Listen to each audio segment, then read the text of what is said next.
بسم اللہ الرحمن الرحیم۔ السلام علیکہ یا صاحب العصر والزمان۔ السلام علی الحسین وعلی علی ابن الحسین وعلی اولاد الحسین وعلی اصحاب الحسین۔ اور کہنے لگی کہ کیا ہوا اگر موت آ گئی؟ آخر مرنا تو ہے، پس اس کے بعد جنت ملے گی اور محمد و آل محمد کے مہمان ہو جاؤں گی۔ خدا کی قسم یہ ہرگز نہ ہوگا کہ میں ہند کی اولاد کی اطاعت کر کے علی بن ابی طالب کی ولایت سے دستبردار ہو جاؤں۔ اے اللہ، میں گواہی دیتی ہوں کہ تیرے نبی کی فرما بردار ہوں اور اس کی نواز سے اور اس کے اہل بیت اور انصار کی تابعدار ہوں۔ پس اس مظلومہ کو شہید کر دیا گیا۔ محسن بن الحسین۔ اسیران اہل بیت کا قافلہ جب کوفہ سے شام جاتے ہوئے حلب کے قریب سے گزرا تو یہ بچہ ساکت ہوا اور وہاں ہی اس کی قبر ہے۔ معجم البلدان میں ہے کہ حلب کے مغرب میں ایک پہاڑ ہے جس کو جوشن کہتے ہیں، وہاں مس سرخ کی کان تھی اور لوگ وہاں سے مس نکال کر فروخت کرتے تھے اور اس وجہ سے وہ بہت مالدار تھے۔ جب اسیران اہل بیت کا قافلہ وہاں سے گزرا تو امام حسین علیہ السلام کے حرموں میں سے ایک بی بی کا حمل ساقط ہو گیا اور کان کے کارندوں سے کچھ حاجت طلب کی، لیکن انہوں نے انکار کر دیا اور بکواس کرنے لگ گئے۔ چنانچہ بی بی نے ان کو بد دعا کی کہ وہ کان ختم ہو گئی، پس لوگ اس منفعت سے محروم ہو گئے۔ وہاں ایک زیارت گاہ ہے جس کو مشہد السقط کہتے ہیں۔ اس بچے کا نام محسن بن حسین تھا۔ کہتے ہیں کہ بادشاہ حلب سیف الدولہ اپنے بالا خانے میں ادھر ادھر کی چیزوں کا نظارہ کر رہا تھا کہ اس نے جوشن پہاڑ سے ایک نور سا طاع دیکھا۔ صبح کو وہاں پہنچ کر اس جگہ کے کھودنے کا حکم دیا۔ نیچے سے ایک پتھر نکلا جس پر لکھا تھا ھذا محسن بن الحسین بن علی بن ابی طالب علیہ السلام۔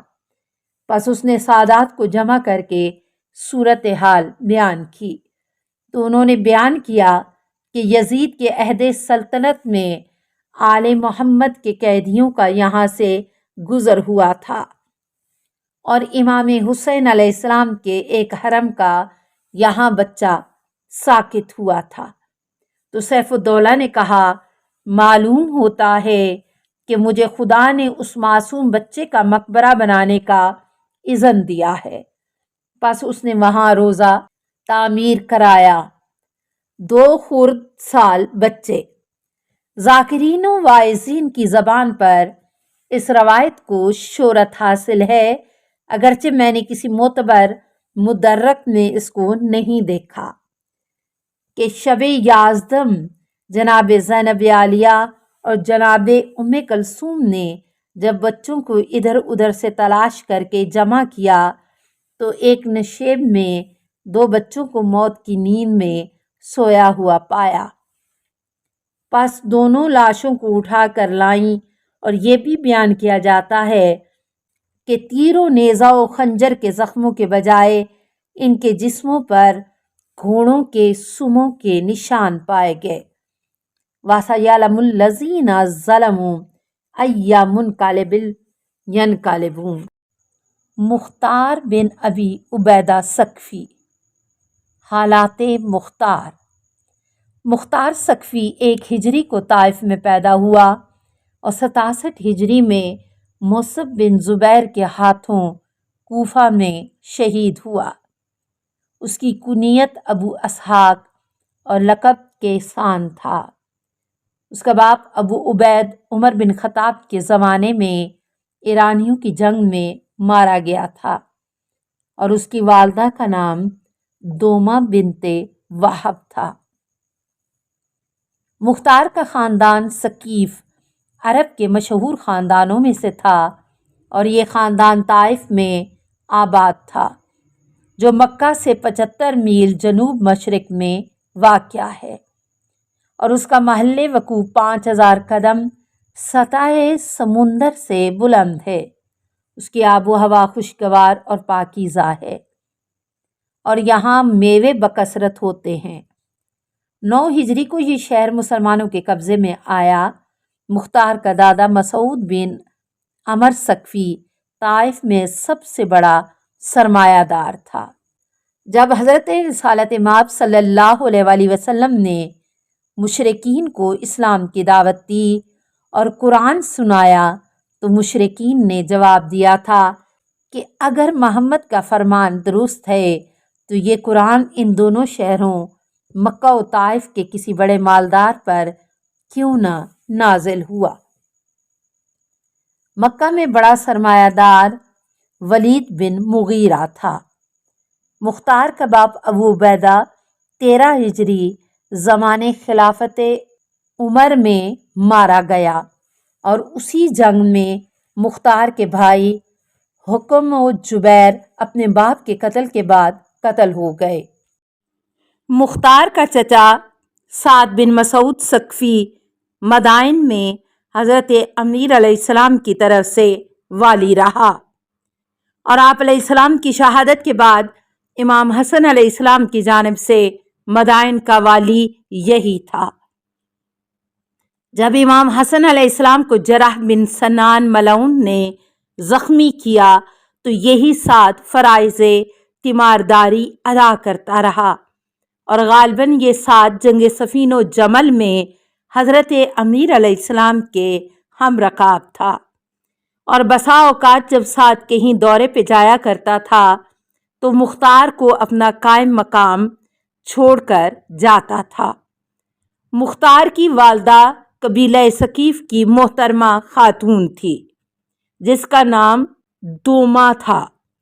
ابو عبیدہ نے عالم خواب میں آواز سنی تھی کہ تزوج درمتا فما تسمع فیہا للہ من لرہا، چنانچہ ابو عبیدہ نے اس سے نکاح کر لیا۔ اس کے شکم سے 5 لڑکے اور 1 لڑکی پیدا ہوئی۔ 2 لڑکے جبیر و حکم جنگ ایران میں 13 ہجری میں مارے گئے اور 2 لڑکے اسید و ابو امیہ تھے جن کے حالات میں تاریخ خاموش ہے۔ باقی صرف 1 لڑکا مختار تھا جو سب سے زیادہ نامور ہے۔ کہتے ہیں اس کی والدہ اس سے حاملہ ہوئی تو عالم خواب میں اس کو بشارت دی گئی، ابشری بالاسد، یعنی تجھے شیر فرزند کی خوشخبری ہو۔ اور لڑکی صفیہ تھی جو عبداللہ بن عمر کی زوجہ تھی اور اس نے جناب رسالت مآب صلی اللہ علیہ وآلہ وسلم کی صحبت کا شرف بھی حاصل کیا تھا۔ ان دونوں بھائی بہنوں میں حد سے زیادہ محبت تھی۔ مختار کی قید کی خبر سن کر اس نے اپنے شوہر عبداللہ بن عمر کو مختار کی رہائی کے لیے یزید کی طرف سفارش نامہ لکھنے پر مجبور کیا تھا۔ مختار جب قید سے رہا ہو کر اپنی بہن صفیہ کو ملنے گیا تو وہ پیشانی کا زخم دیکھ کر پریشان ہو گئی اور اسی صدمے سے جان بحق ہو گئی، اور یہ زخم اس تازیانے کا تھا جو ابن زیاد ملعون نے مختار کو مارا تھا۔ مختار کی 3 بیویاں تھیں، ام زید بنت سعد بن عمر، نمبر 2 ام ثابت بن سمرہ بن جندب، نمبر 3 عمرہ بنت نعمان بن بشیر انصاری۔ مختار کی تیسری زوجہ عمرہ نہایت بامروت و باحیا و باوفا خاتون تھی اور ولائے امیر علیہ السلام میں نہایت مستحکم تھی اور مصعب بن زبیر کے ہاتھوں شہید ہوئی۔ جب عمرہ کو سزائے موت سنائی گئی تو نہایت حوصلہ و استقلال سے کہنے لگی، اس شہادت کے بعد مجھے جنت ملے گی اور جناب رسول خدا صلی اللہ علیہ وآلہ وسلم اور ان کی اہل بیت اطہار کے ساتھ نصیب ہوگا۔ اور یہ قطعاً نہیں ہو سکتا کہ علی علیہ السلام جیسے امام کو چھوڑ کر ابن ہند کی اتباع کروں۔ اے اللہ تو گواہ رہے کہ میں تیرے نبی اور اطرت نبی کی تابعدار ہوں۔ بس اس کے بعد مصعب نے اس کو شہید کرا دیا۔ مختار کا ایک لڑکا حکم امام محمد باقر علیہ السلام کے اصحاب میں سے تھا۔ زمانہ بچپن میں مختار کا باپ مختار کو اٹھا کر مدینہ میں آیا اور خدمت امیر علیہ السلام میں حاضر ہوا۔ حضرت امیر علیہ السلام نے اس کو اپنی گود میں بٹھایا اور اس کے سر پر ہاتھ پھیرا اور فرمایا، یا کائس، یا کائس، یعنی اے دانا، اے دانا۔ اسی وجہ سے اس کا لقب کیسان مشہور ہو گیا۔ السلام علیکہ یا صاحب العصر والزمان، الامان الامان الامان من فتن الزمان۔ السلام علیکہ یا خلیفۃ الرحمن، السلام علیکہ یا امام الانس والجان، السلام علیکہ یا مظہر الایمان، السلام علیکہ یا شریک القرآن، السلام علیکہ یا قاطع البرہان، السلام علیکہ یا امام زماننا ھذا اجل اللہ فرجک وسہل اللہ مخرجک وظہورک۔ السلام علیکہ ورحمۃ اللہ۔ اللہم صلی علی محمد و آل محمد۔